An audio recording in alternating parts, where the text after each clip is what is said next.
You know what you could do when the PPAB starts talking? Hit the red button. Thank you.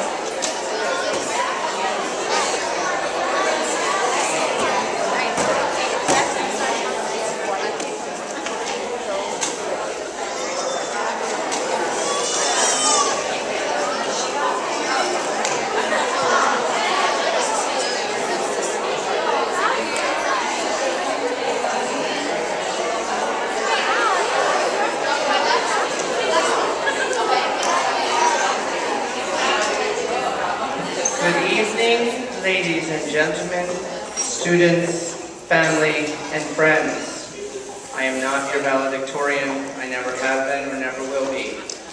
My name is Darren Peters. I would like to welcome you to the very cool auditorium. If your personal air conditioner is not working, feel free to reach for the button under your seat and press it right now, and you will get a wafting cool air descending upon you right now. So we apologize for the heat, but there's really nothing we can do about it. We do have the doors propped open. If it gets really hot, we can open that door, but we just are leery too because all the paperwork will fly everywhere. But thank you again for coming this evening to our Meet the Music Department meeting. We had one last year. This is our second annual meeting. And if you're coming in now, just feel free to have a seat. We're going to do papers at the end, so we're not passing them out now. The first person I'm going to introduce to you is Miss Lisa Miller. She is the orchestra director. Give her a round of applause.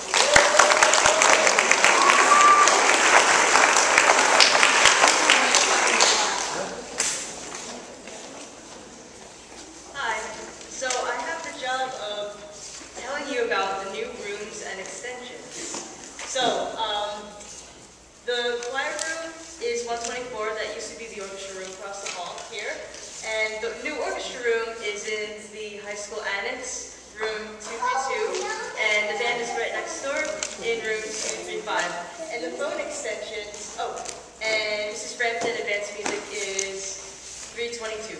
And I'll go over our phone extensions. So Mr. Peters, Darren, his high school extension is 7237, and middle school is 7437.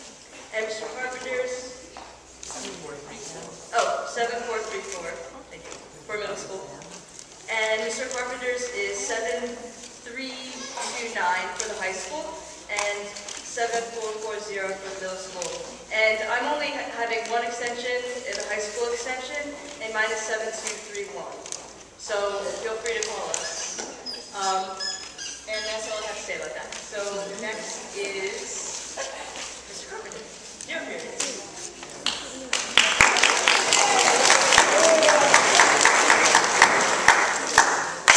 Alright, so new this year, we decided that the kids that come into zero period, it's going to be a lot better instead of having grades to have what's going to be called pass or fail.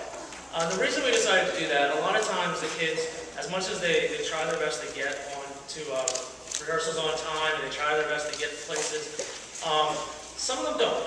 And what happens is we end up giving out 80s and 85s in an organization that they should really want to be a part of, and something that if you look at their college transcripts, it's going to kind of not look so good if they have an 85 or an 80 in an ensemble. So we decided to go with a pass or fail. So they still get credit for being in the zero period, but instead of having that 80, they're going to have a P for passing. And we have also revamped kind of the grading procedures. And I'm not going to read everything, but you can see up on the board. The major thing is we're going to be giving out 5 points for the students that show up on time. After that, between the time of 6:55 to 7:10, we're going to give out 4 points for that. Anything after 7:10, you get 2 points, and if you don't show up but you come to school, you're going to get a 0. And again, that's going to be put into their grade, and then we're going to determine whether you have pass or fail. Technique. Did you bring your music? Are you sitting up? Are you doing everything the teachers are asking? If you are, you get 2 points. If you forget one of those things, you're going to get 1, 0, and then excused. The excused is if you don't show up to school, you show up to school, you get a 0 for not being there, and then we're going to excuse you for your technique so that doesn't completely kill your grade. The assessments, that's going to be done by teachers, and that is 30 points for the assessments, and we'll divvy that up however we want it. And then the concerts are 60 points apiece. So we have a total of 153 points, and that's if you meet once a week. If you meet more than that, twice a week, you double it, 3 times a week, you triple it. So again, we're trying to make it so that if a student ends up with, 81, it doesn't show up on their transcript as an 81, it shows up as a passing. And between the passing and failing, if they have a 78 or above, it's going to be passing. If they have a 77 or below, they're going to get a fail for the marking period there. Hopefully, none of us are going to have that happen, but we just wanted to make sure that you knew about that. And then concert dates. Mr. Peters. No, I like concert attire. Sorry, concert. Well, I might as well stay up here then for concert attire. We're going back and forth. That's okay. So this year I talked to my concert band and we kind of had a little bit of a vote. And by this year I mean this morning. I talked to them, and one of the changes that I'm making is we're going to go in all black. Not only does it look more professional, it's easier to find all black than it is to find black and white, especially when it comes to females. So we're trying our best again to try to make things a lot easier on the parents. And what my all black is going to be is black dress pants, black dress button-up shirt. The guys are going to have to still wear a tie. And the females, we're going to really try to go with either a black knee-length skirt or a black pair of dressy pants, not yoga pants or sweatpants or dance pants and all that kind of stuff. And again, with the girls, I'm going to really stress the collar and shirt. So that is my concert attire. And zero periods are going to be the same color as well. I have a lot more kids in zero period this year, so I thought it was more important for them to buy one outfit instead of 2 or 3 outfits for that. So that's my concert attire.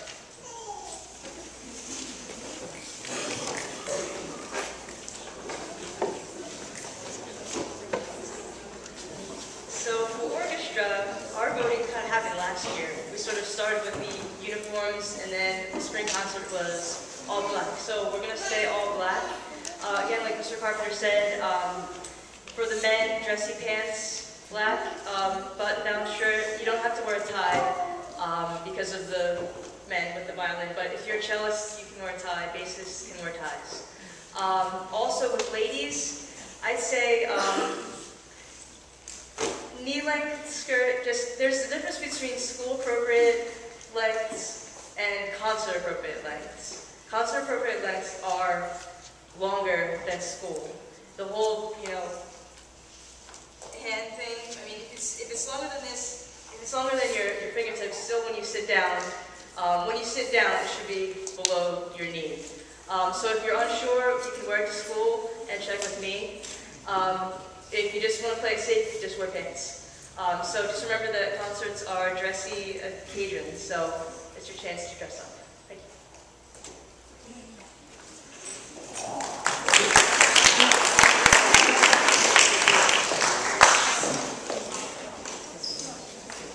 So I hope that Mr. Carpenter and I don't take offense to this, but you only applaud when Miss Miller talks. So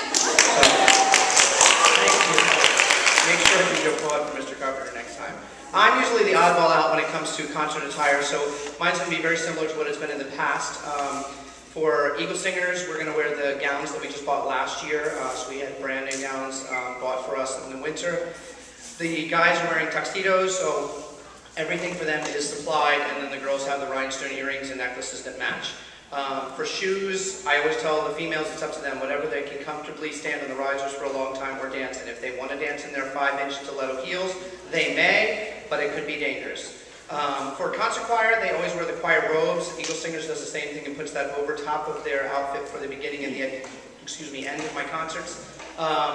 This year we have a little different for the zero periods. We started that last year with black neckties for the men and for the women, and we did new tuxedo shirts that had collars instead of the wingtips because the girls really didn't enjoy that against their neck, and then black skirts for the ladies, the same black tux pants for the guys. This year I'm in a situation which I'm very happy to be in. I don't have enough outfits for the guys. We had 9 guys in men's ensemble, and this year we have 19 guys in men's ensemble. So we need to buy another 10 or so pairs of tux pants.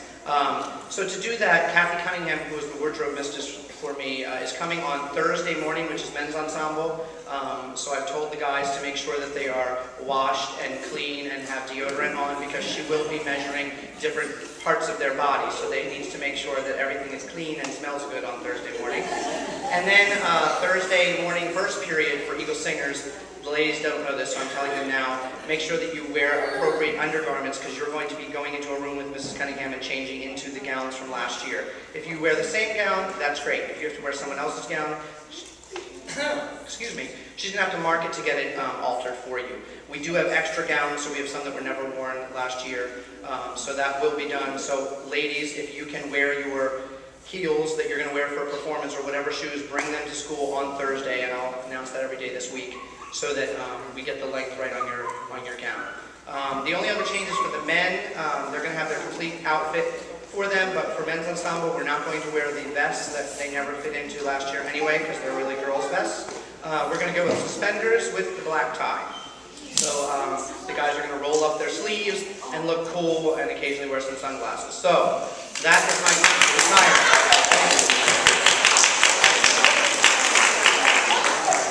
I'll stay so you don't have to applaud, except thank you, Paul.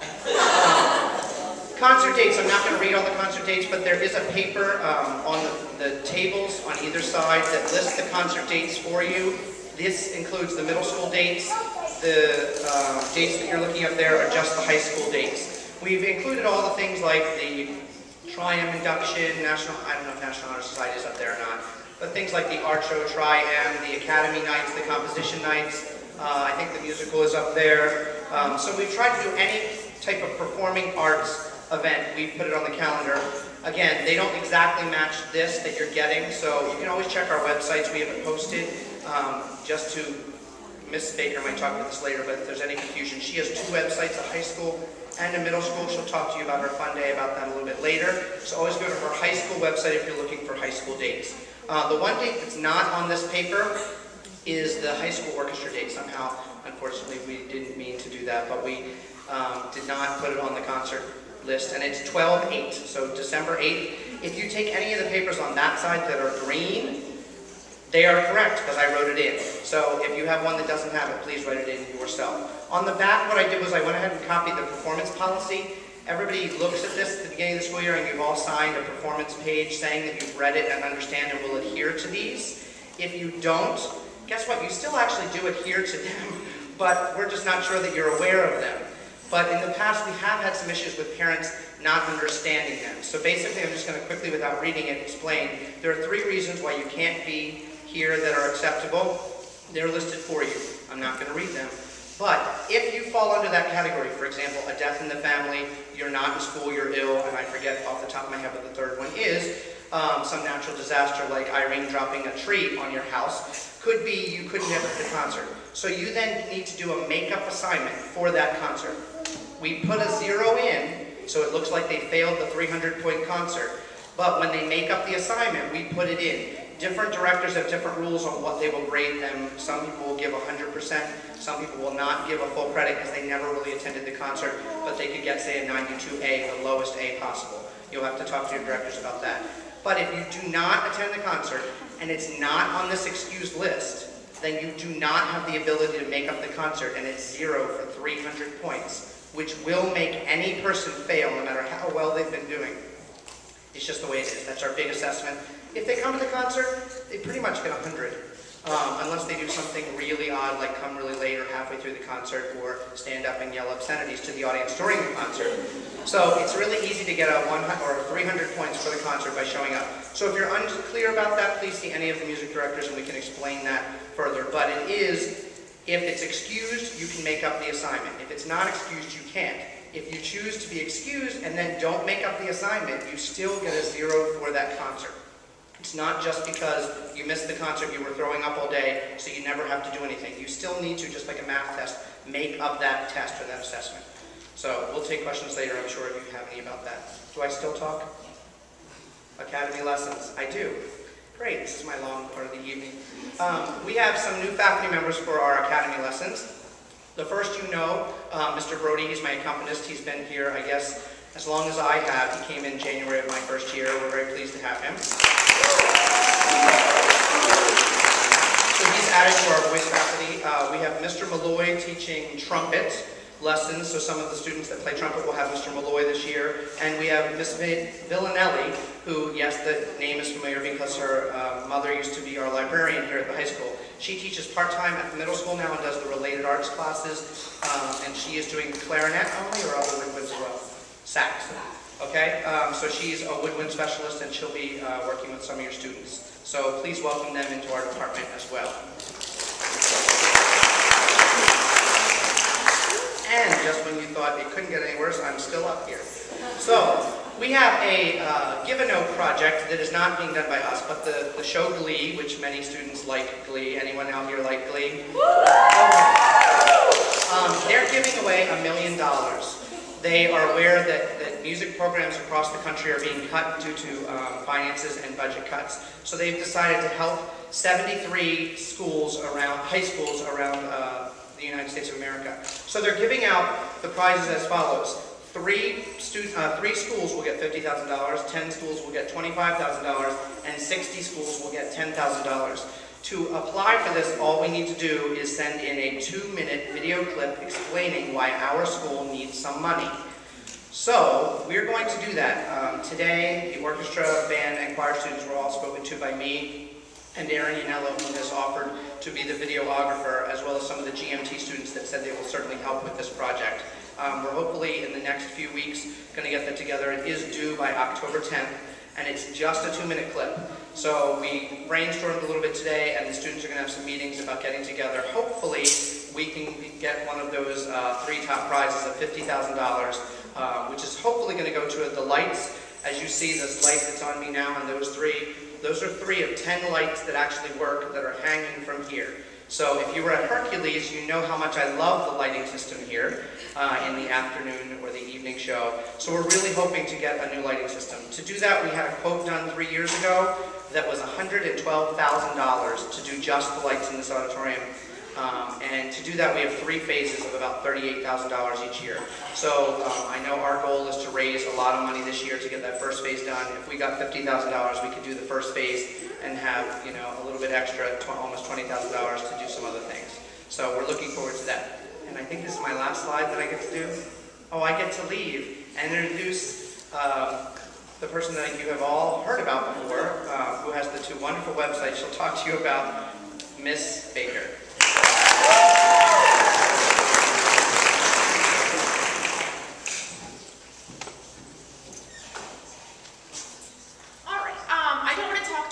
About the trip. The students found out on September 9th a little bit about it, and I just want to touch upon it for the parents. Also, just so you know before I forget, this is being videotaped tonight. Our portion, the high school teachers, and the trip portion of this will be videotaped and available on my high school website. This is pretty much for parents that weren't able to attend, or students that weren't able to attend, or if you need to recap anything that we may have talked about. So it will be recorded for tonight. Also, this PowerPoint will be available on the website, and any paperwork that you receive will be available as well. So if for some reason you didn't get up to get the paperwork or you lost it, it will be available on my high school website. As Mr. Peters said earlier, I had some issues today with my high school website. It disappeared. So we're hoping to have that up and running tomorrow morning, and if I have to redo it, it will be redone by tomorrow night. If I don't have to redo it, it will be ready to go when it is up and running tomorrow. All right, so the trip this year, we, after many weeks and discussions, we, as a department, decided on Annapolis, Maryland, which we took a lot of the input from the students last year, and one of their biggest complaints was the bus ride was too long. So, and they spent a lot of time on the bus. So we wanted to make sure that their trip this year was somewhere closer, but somewhere that they could feel like they were away and somewhere else. So the trip this year will be to Annapolis, Maryland, and it's from April 12th to 15th.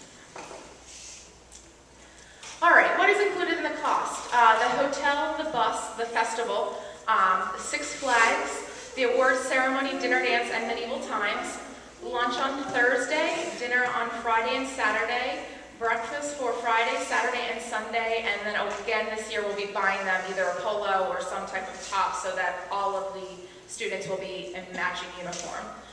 What the students will have to pay for is dinner Thursday night, lunch on Saturday, and lunch on Sunday, which again is honestly for a trip this size for them to only have to pay for 3 extra things is really a great deal. we're paying for the rest of it for them. Also, they will, whatever money they want to take for spending will be on their own as well. We will not be giving them spending money in Baltimore anywhere like that. All right, this is a rough itinerary. I'm not going to read through the entire thing. If you have questions on the itinerary, I'll be happy to answer them. The first thing I would like to say is that the hotel is not set in stone. I do not know the hotel. When I do know the hotel, I will put that information out to you. We will be sure when you get the final itinerary to have all of the numbers of the directors, of specific parents in the PPAB, and also of any place that we will be traveling to, that you will have a number in case of an emergency. And again, that will come at our last meeting before the trip. So we will be dropping our luggage off again on Wednesday evening before the trip. Last year we will, as we did last year, we will be searching all of the luggage for safety reasons. The luggage will be dropped off. The only thing that they will bring to school on Thursday will be a carry-on. Thursday morning, this will be a little bit different than last year. We will actually be leaving Thursday morning. The students will come to school and come directly to this room. They will not go to classes, do not go anything else. They come directly to this room. We'll hopefully have some type of breakfast, little activity for them, and then we will get on the bus and we will travel straight to Annapolis. We'll spend the day in Annapolis. We're doing a harbor cruise there. The students will get to see the Navy base. They'll get to do, it's a beautiful little town. If you've never been there before, they have cobblestone streets. There's tons of shops, lots of little places to eat, very safe area. So that will be our day on Thursday. We will then go to the hotel and check in and do dinner, and then the students will have some free time in the hotel, which I was promised we'll have a pool. So there will be some swimming time and some free time for the students. On Friday, we will then head back to Baltimore, and we'll spend the day in Baltimore in the Inner Harbor area. We have reservations to go to the aquarium and see, I think there's a dolphin show and some other stuff, and then they will be going to Hard Rock Cafe again for lunch, and then have some time to spend in the Inner Harbor, do some shopping and things of that nature. We then will be traveling back to Annapolis to see an organ concert at the Naval Base, which will be incredible. I've already talked to the woman, and she said it's one of the best things to see there, a professional organist playing, and she said it's a great experience. And then we will hopefully have dinner on the Navy base with all the other schools that will be there. Following that, there will be a Navy concert, and it will either be the Men's Glee Club, which, if it is the Men's Glee Club, Mr. Peters gets to select 2 of his male students to actually perform with the group, which is a pretty unbelievable event for these kids. And if it is the Naval Band performing, Mr. Carpenter gets to choose 6 of his students, which 1 or 2 of them may be selected, depending on instrumentation, to play with the Naval Band. So it's just an incredible experience for them. I already have parents pointing to kids. Then we will go back to the hotel and rest up for our huge day on Saturday. Our day on Saturday will be basically like it was last year, an entire day of festival. We will start in the morning probably with the instrumentalist again, then move on to the choirs, and then we will continue on straight from there to Medieval Times, where they'll do dinner, the award ceremony, and then some music and stuff of that sort at Medieval Times. And if you've never been to Medieval Times, it's tons of fun. It's a really neat experience, and Mr. Carpenter and I were talking about it last year. It's even fun to be an adult and go. So I highly recommend it to you if you've never been to one. And then finally on Sunday, on our way home, we will stop at Six Flags, spend the day at Six Flags. The students will get a meal ticket to eat at Six Flags. And then by the time they're exhausted and unable to keep their eyes open or walk anymore, we will drop them off here and they will go to bed. And that's our rough itinerary for the time being. For right now, none of the days will change.